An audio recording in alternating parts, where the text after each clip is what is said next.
공가를 내기 전에 공장을 먼저 차려야 되는 거잖아요.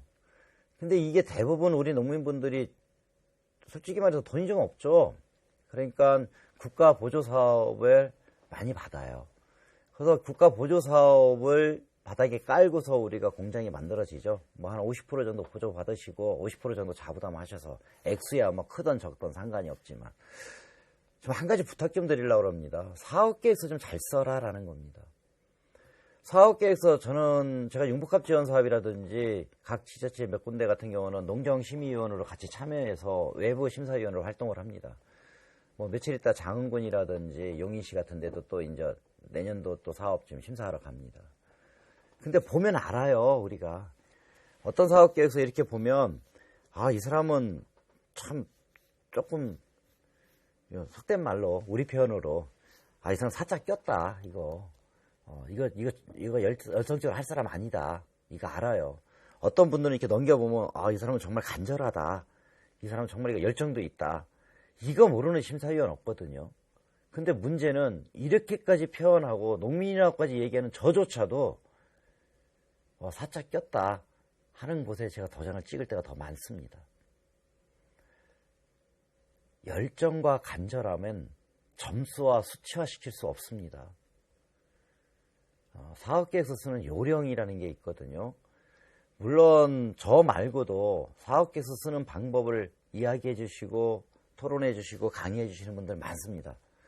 하지만 이건 현장에서 심사위원의 입장에서 볼 때 여러분들한테 꼭 드리고 싶은 뭐 충고라들까 조언 같은 거라고 생각하시면 돼요. 철저하게 객관화시키는 작업이 필요합니다. 수치화시켜야 돼요. 되게 여러분들 본 사업계획서 이거 제출할 때 염두에 두는 게 뭐냐면 내 농장을 어떻게 하겠다, 우리 마을을 어떻게 하겠다, 이런 개념으로 사업계획서를 쓰세요. 물론 그게 기본에 깔려야 되는 건 맞겠죠. 하지만 냉정하게 표현할게요. 사업계획서는 심사위원을 위해서 좀 써주세요. 현장에서는 그렇게 돌아갑니다. 여러분들이 심사위원이 누군지 모르듯이 심사위원도 제출하신 분들이 누군지 몰라요.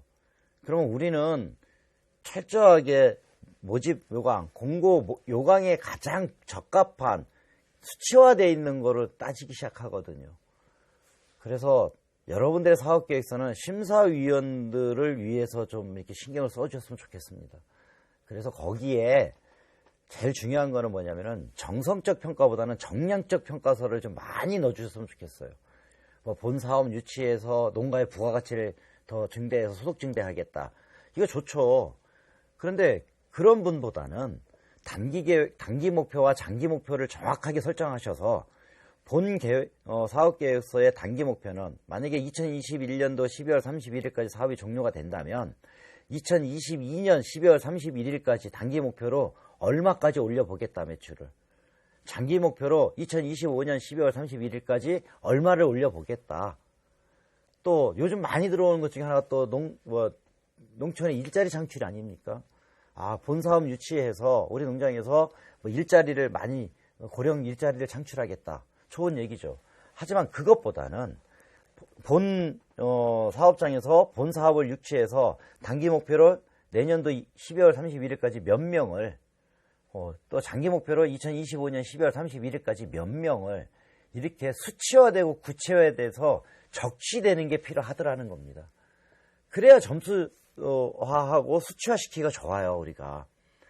그래서 나름대로 이런 구체화시키는 작업들이 필요하고요. 또 한 가지는 목차전 만드세요. 대부분 이 컨설턴트라든지 지방 공무원들을 통해서 이렇게 검증해가지고 들어오는 사업계획서는 위에 목차가 있습니다. 근데 농민분들이 직접 제출해 주시는 사업계획서에는 목차가 없어요. 이게 왜 중요하냐 하면은요. 여러분들은 사업계획서 한번 쓰시려고 그러면은 뭐 한 일주일씩, 한 달씩 고민 해가면서 날짜 겨우겨우 마감 날짜 맞춰가지고 겨우겨우 사업계획서 쓰셔서 제출해 주시거든요. 근데 심사위원들은요, 뭐 호텔방 잡아놓고 2박 3일, 3박 4일 이렇게 심사하지 않아요, 여러분. 우리는 오전에 심사 들어간다 그러면은 한 2시간, 오후에 심사 들어간다 그럼 한 3시간입니다. 그러면은 오전, 오후 이제 아무리 들어가도 2-3시간 안에 여러분들 사업계획서가 이번에 뭐 10분이 신청을 하셨는지, 뭐 50분이 신청하셨는지 모르는데, 짧은 시간 내에 1등부터 뭐 30등까지 딱 정해줘야 되는 거잖아요. 그러면은, 원래 공모사업이라는 게 그런 거 아닙니까? 1등부터 뭐 5등까지는 사업비 지원된대, 6등부터 30등까지는 뭐 이번에 탈락이래, 이런 거잖아요. 그거 저희들이 보고 싶은 것을 빨리빨리 봐야 되거든요. 그래서 목차가 있으면 딱딱딱 넘겨서 볼 수가 있어요. 근데 목차가 없으면 그 사업계획서 하나 때문에 다른 사업소 심사하는데 다 지장을 받거든요. 그렇기 때문에 이 사업계획서는 어떻게 하냐, 앞에 올라와 있어도 맨 밑에 내려놓습니다. 그리고 다른 거 다 보고서 시간 남을 때 얘를 보게 되거든요. 그러면 그게 시간이 남을까? 거의 안 남더라고요, 제가 해보니까. 미처 맨 밑에 깔려갔던 그 사업계획서들은 제대로 파악할 시간조차 없이 저희들이 종료될 때가 많아요. 그러면 제대로 파악 못했으니 좋은 요소를 줄 수가 없죠. 그러니까 목차 좀 제발 앞에 만드셔가지고 수치화시키는 작업 하셔가지고 사업계획서가 제출됐으면 좋겠다라는 겁니다. 또 한 가지는 뭐냐면은, 지금 제가 이제 사업계획서도 사업계획서지만 참 안타까운 것 중에 또 하나가 뭐냐면은 이런 교육들이에요. 이거는 물론 농민분들한테도 또 제가 좀 부탁도 드리게 하지만은, 어떻게 보면은 혹시 이 방송을 듣고 계신 담당 주무관님들이나 기술센터라든지 공공기관의 이런 공무원분들이 좀 들으셨으면 좋겠다라는 건데요. 대부분 국가에서 보조사업을 참 많이 하는데도 불구하고 성공하는 농산기업체가 많지 않다라고 하거든요. 또 실질 그렇고. 그럼 투자가 됐는데 성공을 이끌어내지 못한다라는 거잖아요. 왜 그럴까라는 겁니다. 이거는 제가 보는 제 주관적인 생각일 수도 있지만, 거의 모든 이런 우리 농식품계에 있는 우리 학자분들이나 저희들이 모였을 때는 공통적으로 나온 의견들을 제가 취합해 본 거거든요. 교육의 방향이 실행부터 이루어져요. 시작부터 우리는 실행을 해요, 그냥. 이게 모든 교육이 저도 기술센터라든지 이런 기술원 같은 데 와서 강의 의뢰가 들어서 강의를 가보면, 특히 농대도 마찬가지입니다. 대학교도 마찬가지고 가보면, 현재 기술력, 어떤 걸 가리킨다라는 거, 어떻게 운영하자라는 경영, 또 어떻게 생산, 유통, 관리, 이런 쪽에만 모든 교육이 지금 치중돼 있더라라는 겁니다. 여기에만. 분야별 심화교육만 주야장창하고 있어요. 안 된다라는 겁니다. 창업을 하는 겁니다. 그러려면은 기획부터 해야죠. 본인한테 맞는 게 뭔가, 우리 농장에 과연 어떤 게 있는가, 어떤 무기들이 있는가, 그 다음에 그 기획이 있으면 계획을 해야죠. 거기에 맞는 사업계획서는 어떻게 써야 되니까, 또 어떤 식으로 이 계획을 추진해 나갈까라는 계획서가 있어야 되고, 그리고 나서 사업이 진행되면은 그때 진행되기 직전이나 진행되는 초반에 실행교육이 들어가야 된다고요. 그리고 모든 사업이 종료가 된 이후에 운영에 대한 교육은 또 하지 않더라라는 겁니다. 지금은 이제 조금 시도는 돼요. 근데 물건을 만드는 것보다 힘든 게 파는 거거든요. 그럼 마케팅에 대한 교육, 더군다나 여러분들 인허가 낼 때 굉장히 힘드시잖아요. 서류 들고서 왔다 갔다 하고 막 공무원들 만나고 짜증나고 막 화도 나요. 근데 나중에 제가 장담 하나 할까요? 여러분들 사업자 등록증 받으시고 딱 1년만 업을 하시면은요, 그때 인허가 내러 그 속삭 긋고 돌아다녔던 데가 제일 쉬웠다, 이렇게 표현하실 겁니다. 반드시. 그 정도로 운영이 더 힘들어요. 여러분들 인허가 내기 전까지는, 그래도 인허가 낼 단계까지는 행정공무원들 만나고 농업직 공무원들 만납니다. 근데 사업자 등록증 받고 업을 시작하면 그때부터는 회계 담당 공무원, 회계사무소라든지 이제 세무서 직원들 만나야 되고요. 그 다음에 또 식약처 직원들 만나셔야 되고, 이분들이 이야기하는 언어는요, 단어도 못 알아들을 때가 많잖아요, 우리가. 그런 거에 대한 교육은 하나도 없어요. 또 한 가지는 노무관리 해야 되잖아요. 인력 배치 어떻게 해야 될까? 또 4대 보험 어떻게 해야 될까? 이런 거에 대한 교육을 추진해서 이런 거에 대한 걸 이끌어내는 교육은 거의 보지 못했다라는 겁니다. 또 하나 여기에 덧붙이자면, 왜 농업교육에는 인문학 교육이 없는지 좀 안타깝죠.